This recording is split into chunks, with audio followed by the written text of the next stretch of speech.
Hello, good morning, good afternoon, good evening, depende kung saang parte kayo ng mundo. Mga ka-UPP, ako ulit, ang iyong lingkod, Dr. Iris Garcia. We're back for the second episode of our peripheral artery disease. Now, we'll be dealing with the surgical portion. So, ito yung critical limb ischemia part 2. So, ano ba yung critical limb ischemia? Is this a serious disease? Is this reversible? How do we restore or revascularize a wounded limb with a blocked vessel? I am so privileged to have a very distinguished set of guests here sa Usapang Puso sa Puso. We have Dr. to my right, Dr. Florimon Garcia, Dr. Renato Villanueva, and of course, Dr. Ramon Ribo as our guests. What do they have in common? Aside from being very passionate about in the medical field, they're also specializing in thoracic surgery, vascular medicine to be precise, and they're also wound care specialists. Dr. Garcia is the father of vascular surgery in the Philippines. Both Dr. Garcia and Dr. Villanueva pioneered wound care in vascular disease in the country. And of course, Dr. Ramon Ribo, an equally prominent wound care expert like his mentors, are here with us. Yung critical limb ischemia ay very seryosong kondisyon. So, maaring humantong, again, nabanggit natin yan in the past na sa pagkaputol ng paa, worst case scenario yan. But let's just backtrack a little bit and intindihin muna natin ano po ba ang limb ischemia. Dr. Villanueva, can you tell us? Ang tanong ay anong ibig sabihin ng critical limb ischemia? Ang ibig sabihin lang yan na merong mga pagkakataon na ang ugat, lalo na ugat sa mga paa, lower extremity, ay nagkakaroon ng matinding bara. Pag ito'y nagbara, hindi ngayon papasok ang dugo, papunta dyan sa ating mga paa, magkakaroon ng problema sa paglalakad. Instead na makalakad na malayo, hindi na, at ang pasyente manghihina. Meron pa pagkakataon na kapag ito'y tumindi ang pagkabara, ay magkakaroon siya ng sugat na hindi gumagaling or gangrene at magkakaroon ng problema sa infeksyon at maaaring mapunta pa sa sepsis. May mga intervention po ba tayong magagawa? Kunyari lang, nalaman natin na meron na pala tayong chronic limb ischemia or critical limb ischemia. May pagkakaiba po ba yun? I just want to know pala kasi sometimes we use it interchangeably, chronic limb ischemia or critical limb ischemia. And ano ang mga intervention na pwede natin gawin? Bago nagiging acute, nagiging chronic muna yon. Pero bakit ang pasyente pumupunta sa doktor para magpakonsulta? Dapat may nararamdaman. Yes, sir. So doon na-identify natin mga chronic means matagalan na nagkakaroon ng bara mga ugat nyo. Ngayon, dapat magpakita ng symptom. So, ang pasyente, ang kinakatakot nila, lalo yung mga may underlying medical conditions na diabetes, Yes, sir. ang kinakatakot kasi nila, pag nagkaroon sila ng acute na, baka maputol yung paa nila. Yes, sir. Dapat maintindihan natin yung kinakatakot nila. So ngayon, in vascular specialty, meron yung mga solutions. Yes, like sir. So, yung bypass. Opo. Yung kagaya nung sa puso, kung nagbara doon, may mga bypass na ginagawa. So, ang ibig nyo sabihin, sir, kung nagkaroon ng bara, yung lower, just any part of the body, not just the lower extremities, but any extremity for that matter, meron din tayong tinatawag na bypass. Hindi lang sa puso ang bypass, kundi pati sa ating mga extremities. So, these are one of the interventions na pwedeng gawin, okay?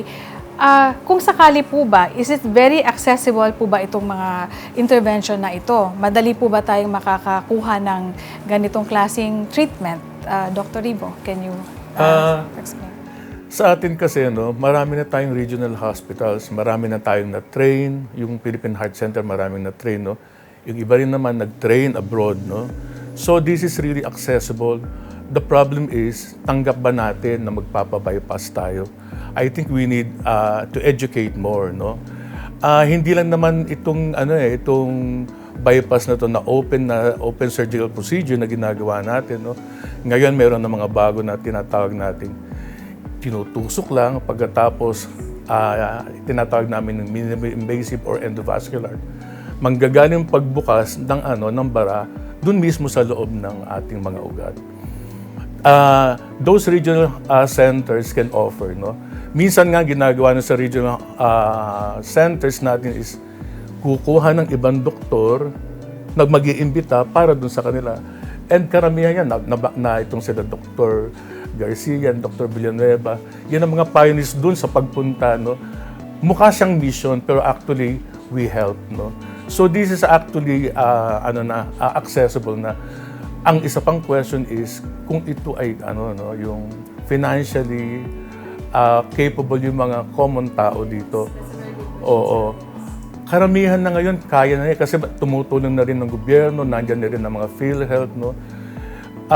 DSWD is doing something to make this easier, no? To be accessed by our people, no? So, more than that, ang nakikita pa natin dito, very active ang Philippine Heart Association sa education regarding this matter, no? Thank you for that, sir. No, thank you also for pointing out na the government is doing something para matulungan ang mga, of course, kababayan natin to have access to this kind of intervention, and that is very reassuring kasi syempre unang isipin kaya nga hindi magpapa-hospital, naku, mahal, gastos na naman yan, mahirap ang bayaran and all that.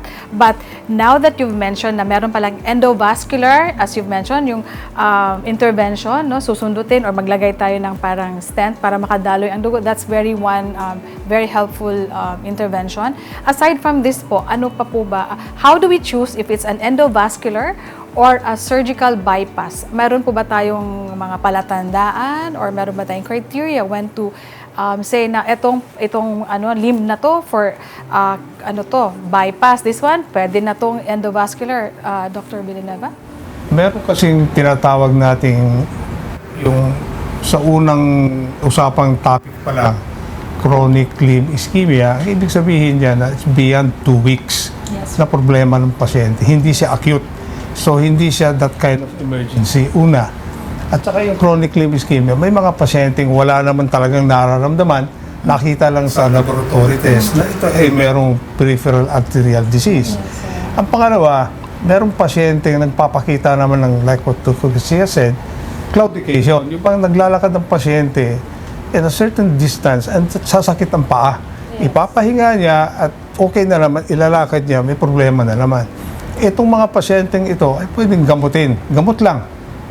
Meron tayong mga blood thinners, mga antiplatelet na gamot. Meron tayong structured exercise pero para humaba ang lakad ng pasyente at modification of risk factors ng pasyente. Sigarilyo, alcohol, diabetes, hypertension, lahat yun. Ang pangatlong sakit, nung sinasabi natin critical limb ischemia, ito yung naging problema na hindi nakakayanin ng gamot. Kailangan na talaga na bigyan lunas sa pamamaraan ng sinasabi nating either open bypass o kailangan natin yung tusok ng panggamot laang. Sa ngayon, dahil nga sabi ni Dr. Ribo, ay masyado ng advance ang technology natin, ay pwede nang gamutin yan na hindi na kailangan hiwain.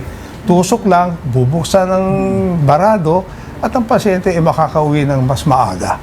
So, ang tanong ngayon, when we do the interventions, yung surgical interventions as mentioned by Dr. Villanueva a while ago, gaano ba katagal ang patency? Yung ibig sabihin, pag na-revascularize yung patient, gaano ba siya magtatagal yung ginawa nating procedure, the endovascular or the surgical intervention, yung bypass? At safe po ba ito? Yun naman yung usually itatanong, Doc, bago ako magpa-opera, safe po ba ang procedure natin? Doon sa unang gamutan, na first line ng gamutan, yung catheter base, yung tusok lang, yung parang sa puso, meron nga lang siyang may tendency babalik-balikan mo. Kaya may tawag kaming post-surgical surveillance. Tinitingnan natin na yung ginawa, in a matter of time, merong 1 month, may 3 months, may 6 months, may 12 months surveillance. Tinitingnan na hindi siya magbabara. At kung makita magbabara, ay gagawin ulit ang pasyente. Pero at least, hindi siya nagkakaroon ng kaba sa kaligtasan. Unlike sa open surgery, titingnan mo ngayon ang kasamang risk factors ng pasyente na hindi siya magkakaroon ng stroke or atake sa puso kapag ginawa mo ng open path. Before we do that, we make it the point that this patient will be safe in the procedure that we do and we talk to the patient about all the risk and benefit of this kind of procedure. At last, ang beauty nitong unang technology is it almost lasts the same as the open procedure. Safer pa siya. Yes. But, yung nga lang, hindi lahat sa ospital sa country nito ay meron kanyang kapasidad. Kapasidad, yes, of course. Thank you for bringing that up, Doctor. No? So at least alam natin na available in our country endovascular revascularization aside from the bypass, peripheral artery bypass. You mentioned a while ago that there is post-surgery surveillance. Gaano kadalas ba at ano ang klaseng surveillance ang ginagawa at gaano kadalas ang surveillance na ito? Dr. Florimon, would you like to expound on that? Meron kasi misconception na pag may diabetes ka, palaging tinatanong ng pasyente is, kung masusugat ako, baka kung operahan niyo ako, baka hindi ko magaling yung sugat ko. Yes po. Ngayon, kaya hindi ko magaling ang sugat dahil nga barado nga yung mga ugat papuntang tissues ng paa. Yes, sir. So ngayon, ang unang nararamdaman ng pasyente, kung naglalakad sila, yung nga, not actually necessarily masakit ang mga paa ninyo, pero yung para bang humihina ang paa nyo, hindi kayo makakalakad ng malayo. Na-advise ko nga nun is, sa kanilang, kung saan sila nakatira, magbibilang sila kung ilang, yung mga poste ba natin, 200 meters yun, ano? Yes. Maglalakad sila hanggang 200, kung wala silang nararamdaman, pwede lang lumampas. Pero pag hindi, makikita nila kung nag-i-improve sila. So ngayon, meron yung tinatawag na grading of claudication. Yes, sir. Claudication ang tawag doon. Kung sa puso, yung bang anginal pain. Yes, sir. Yan- Paki-mention lang po, sir, kung ano yung mga claudication na yun. Okay. Yung claudication, ang ano ko, yung kung may grading kami, grade 1 to A to B. Pag grade 1, usually kaya mo maglakad ng malayo na hindi nagigibay ang ano mo, ang mga paa mo. Ngayon, kung i-correlate ko yan, kung nagja-jogging ka kunyari, usually pag first time na nag-jogging parang pakiramdam nyo ang mga paa ninyo nagigibay, no? So, ang tendency ninyo, hihina kayo sa takbo nyo, tapos mawawala ng sakit. Before you know it, yung takbo ninyo, hindi nyo nararamdaman. So, yun ang parang grade 1. sir. Okay. So, ngayon, ang pangalawa is, kung sakaling nagkaroon kayo yung paa ninyo na parang nanghihina, ang tendency ninyo is, maglalakad kayo mas mahina para mawala yung sakit. Pero ang pinakamasama sa lahat, yung when you go to the grade 3 or 2B, Yes, sir. na hindi magigibay ng mga paa mo, you have to sit down and rest. Going back dun sa surgery na nagawa natin, or not just surgical intervention, but the whole concept of intervention, ano po ba yung mga pwede nating i-anticipate na mga komplikasyon at paano maiiwasan ito? Post-surgery, for instance. One is, of course, no failure, no complications of the surgery. And most of these are actually bunched into isang problema, no? Karamihan yan, sugat. Sugat na hindi gumagaling. Regular debridement reduces the necrotic burden and bacterial load. Yung paggupit-gupit ng mga hindi kailangan, pagtanggal niyan, pagka nililinis ang sugat, ito'y importante lalo na pagkatapos ng pagdaloy ng dugo at naibalik na, no? At karamihan dapat lagi nating i-assess ang infection. Infection before revascularization is uncommon given that arterial flow is inadequate to support bacterial growth just as it is inadequate to maintain tissue health. Kanya nga, pagka meron tayong gangrene na dry, hindi masyado itong nagkakaroon ng infection kasi hindi basta-basta ito magkakaroon ng pag-grow ng mga bacteria. Pero pagka na-revascularize na o naibalik ang pagdaloy ng dugo, magkakaroon na ito ng perfusion and pwede magkaroon ka ng infeksyon, no? Marami namang produkto na pwede nating gamitin para dyan sa ating mga sugat tulad ng ionic silver, iodine o kaya medical grade honey. So, merong mga tao na pwedeng hindi mabigyan ng pagdaloy ng dugo dahil wala silang option, no? Yung anatomy nila hindi maganda. O kaya yun namang napadaloy ng dugo pero hindi parang kulang pa rin, no? So, anong pwedeng gawin sa mga ito, no? Pwedeng gumamit ng intermittent pneumatic compression, pwede rin ng spinal cord stimulation, at pwede rin ang hyperbaric oxygen therapy. Pero may mga factors tayo kung bakit naman nagawa na nga ang daloy ng dugo, maganda na, tapos nagkakaroon pa rin ng mga problema. Isa rito ay kung saan ang sugat at gaano kalaki ang sugat, no? O yung tinatawag nating ischemic tissue defects, no? Meron din mga systemic factors, no? Relating to wound healing ability and defense mechanism. Mga sakit na pwedeng hindi maganda ang inyong immune system magpapababa, no? Tapos yung infection, tapos yung tinatawag nating inadequate topical treatment o yung paglinis ng sugat, no? Paano mo linisin, paano mo i-treat yung sugat. O kaya nagkakaroon ng yung babara ulit, no? Nagkakaroon siya ng inappropriate vascularization dahil sa yun nga, nagbara ulit o kaya dahil hindi mo sinunod ang mga payo ng doktor at nagkaroon ulit ng stenosis. Thank you, Dr. Ribo. And so that is why it is very important talaga na maganda yung wound care natin. Kasi hindi biro na natapos mo nga yung surgical intervention pero napabayaan naman in terms of wound surveillance. So, importante talaga na merong kaakibat na very vigilant post-surgical surveillance. So, gaano po ba kadalas or bumabara po ba ulit itong, kunyari na na-revasc na natin, how frequent, gaano po ba kadalas na magkakaroon ng pagbabara ulit in a matter of like years, 2 years, or even months? Does it happen, Dr. Villanueva, in your practice? Have you noticed that? Yung naging problema ng pasyente na nagkakaroon siya ng pagbabara ng ugat, depende yan kung ano yung systemic o ano yung sakit ng pasyente na nagbigay ng bara. Tulad ng diabetic bang pasyente, hypertensive bang pasyente, uncontrolled, pasyente ba ang taas ng cholesterol, lalo yung LDL, yung pasyente ba nagda-dialyze end-stage kidney disease, pasyenteng may CKD, pasyenteng hindi gumagalaw, pasyenteng matanda. Tanda na, siyempre pag tumatanda ka, babara na ugat mo. So, Yes, sir. Of course. Sabi ni Dr. Ribo, tayo yun. precisely. So, importante na alam natin ano yung ang naging cause ng kanyang pagbabara. Ayun ang babantayan natin na pagkatapos ng revascularization o yung pagbabalik ng daloy ng dugo, yung lahat ng sinabi kong maaring nag-cause ng pagbabara ay ma-address yun. Ayusin yun. Maaring maulit ang kanyang pagbabara kapag lahat ng problema na nagbigay ng pagbabara ay hindi na-address.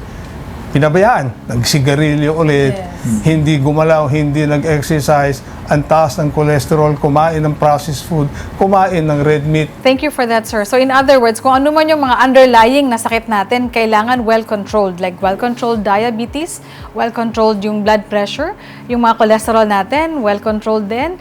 CKD, yung chronic kidney disease, dapat yung mga bawal na mga pagkain. And I think maybe perhaps even smoking because smokers are also at risk for developing peripheral artery disease.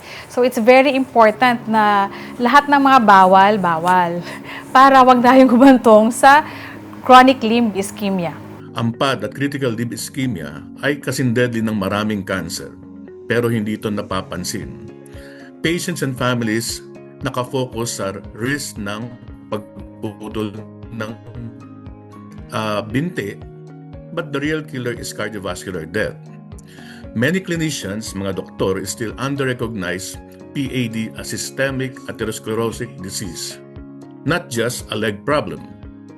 That's why some vascular specialists call CLI the cancer equivalent of the vascular ward.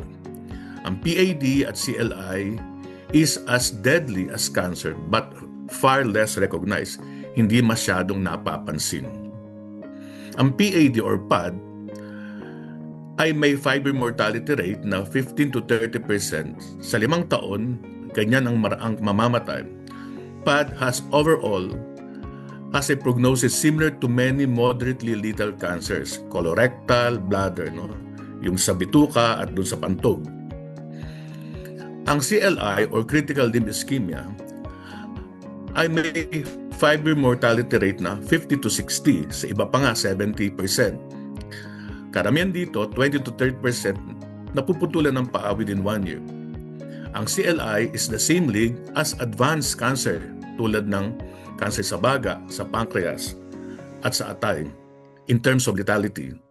Ang annual mortality rate ng CLI is 20 to 25% 1 year mortality after diagnosis of CLI. Ang CL patients are in the same high-risk cardiovascular death group as many patients with lethal cancers, but not, again, hindi masyadong napapansin. Critical limb ischemia or CLI is the cancer of the arteries. Survival is worse than many common malignancies, but awareness remains scant. Wow, very well Yun said, na. sir. Thank you. Very well said. Ang sinasabi nga lang natin dito, kung yung naalagaan nating mabuti, yung ating diabetes, well-controlled ang blood sugar, well-controlled hypertension, and of course, we stop smoking, we do yung sabi nating lifestyle modification. May I also interject, mag-exercise po tayo because good flow sa ating legs, pag nag-exercise tayo, gaganda ang blood flow sa legs natin, magiging maganda din yung healing ng ating mga sugat sa paa. Not just the paa, but of course, all the extremities, kung ano man yung apektado natin. So, maganda na mapanatili natin yung healthy lifestyle, kumbaga. Again, laging magpakonsulta, laging mag-follow up sa mga doctors. Huwag po tayong mamili lang ng kung anong gamot ang gusto nating inumin, but of course, by the advice of our specialists and doctors. So, maraming salamat sa inyong mga expert answers and of course, expertise in our discussion today. We appreciate you with being here with us sa Usapang Puso sa Puso. Taga-subaybay, ito na po ang importanteng portion ng programa natin, ang inaabangan, very engaging and stimulating question and answer segment. Muli, maraming salamat sa ating media partners na consistent na sinasamahan kami dito sa UPP. Itong unang question na ito ay galing kay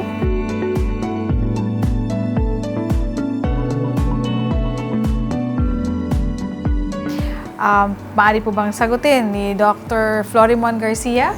Initial lang siguro. Yes, sir. Dahil kasi ang coronary artery disease, sa puso yan, peripheral artery disease sa lower extremity. Pero mas marami tayong mga blood vessels sa extremities than the heart. Center yun eh. So usually, pag meron kang coronary artery disease, it's not necessarily na meron peripheral artery disease. Yes. However, generalized kasi ang atherosclerosis. Pag meron kang sakit sa peripheral artery disease, there's a high probability na meron ka din underlying sa coronary artery. Okay, thank you so much for that, sir. No? So again, hindi namimili po ang pagbara sa mga ugat natin. Pwede magbara sa brain, sa heart natin, and of course, peripheral artery disease, yung sa mga binti natin or ating mga extremities. Ang next question natin ay galing kay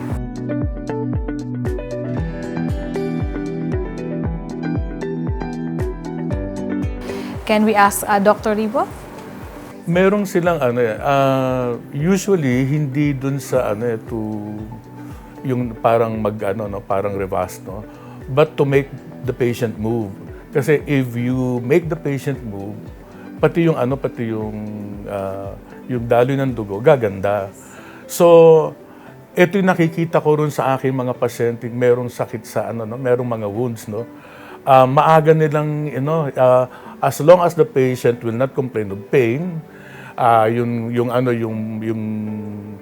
part ng paa hindi naman talagang weight bearing, kahit nga weight bearing ginagawa nila and I see them na miski na 1 linggo lang, tinatry na nilang mag-exercise. Nakikita ko to sa rehab, but I cannot definitely say kung ano yun kasi it's not our field kasi, pero I know na merong ginagawa talaga ang rehab natin sa heart center ng ganun.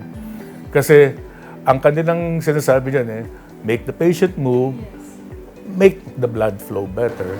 So sir, post-surgery, how immediate do we recommend that the patient start exercising? As long as there will be no risk for bleeding pagka nag-move, and there will be no pain whenever the patient move. Kasi pagka binigyan mo yun ng analgesic, usually yung analgesic binibigay, centrally acting, hindi na magmumove eh. Matutulog lang yan. So kung kaya siya, nung analgesic na mild, and I won't mention the name, no? Pagka kaya yun, igagawin nila yun. Kasi talagang hinihasten natin ang yung rehabilitation ng patient back to his functional status before. Yes, of course. So that is what we want. Of course, we want the patient to have a speedy recovery and of course, hasten back to the usual activity that the patient And does. also yung kasama dyan yung yung nutrition. Yes, You sir. cannot just say na surgery, wound care, rehab without touching on nutrition. Mahalaga yun. So mahalaga din. Yes, of course, we have to remind our audience na mahalaga, bukod sa gamot, mahalaga din yung proper nutrition for the patient for the complete recovery. Ang next question na ito ay galing kay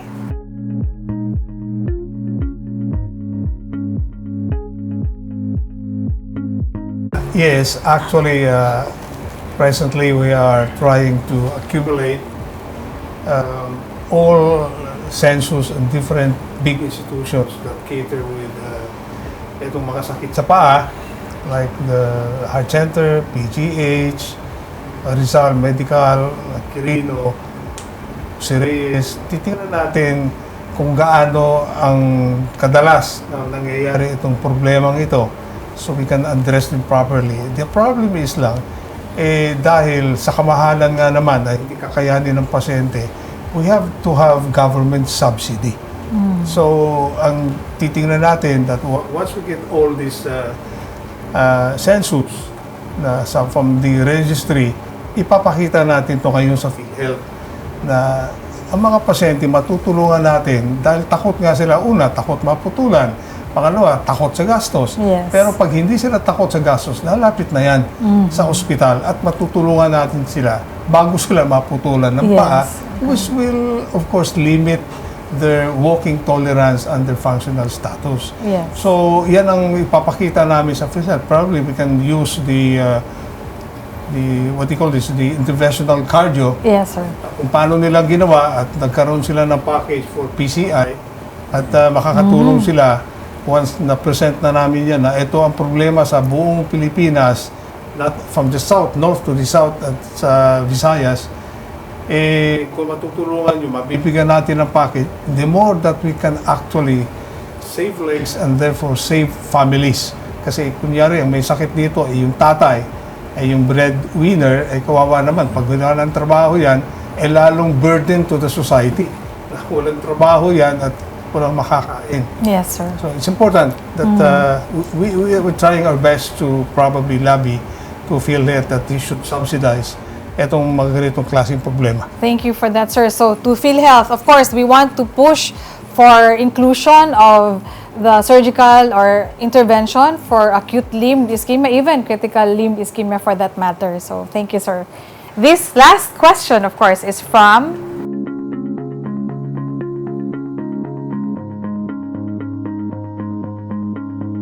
So we have 17 regional centers, and out of that, I think from a reliable source, which I talked the other day, last night actually, meron tayong about 1/2 to 3/4 of that ay merong cath lab.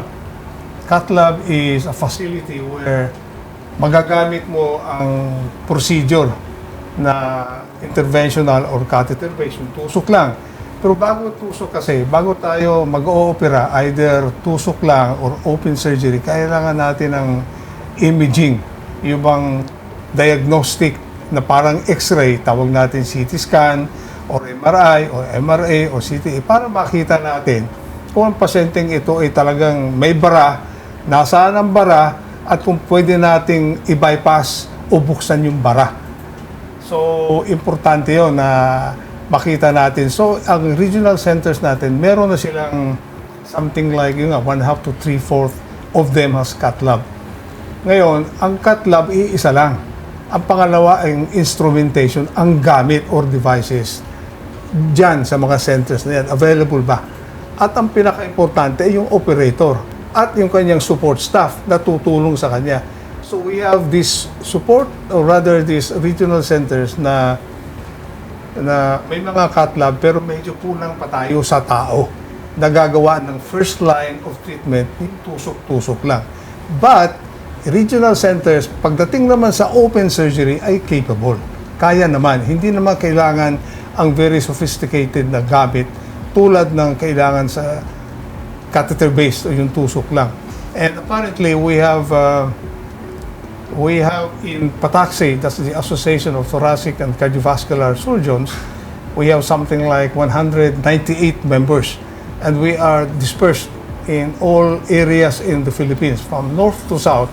And out of that, I think we have 86 and like almost that much people also who are capable of doing open bypass to these patients. Kaya not only in regional centers but in other centers all over Philippines ay magagawa yung open.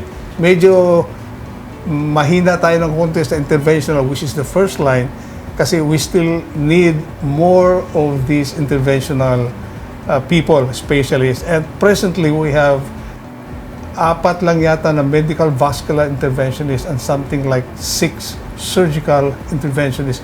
We still have to push other graduates of training centers to go into that kind of specialty, and hoping that this institution na meron silang graduate na ganyan and the government will support training abroad or locally itong ating mga graduates para magkakaroon tayong hindi lang yung pang open bypass but more specialists that will do the tusok-tusok or catheter-based intervention, which is less risky to the patient.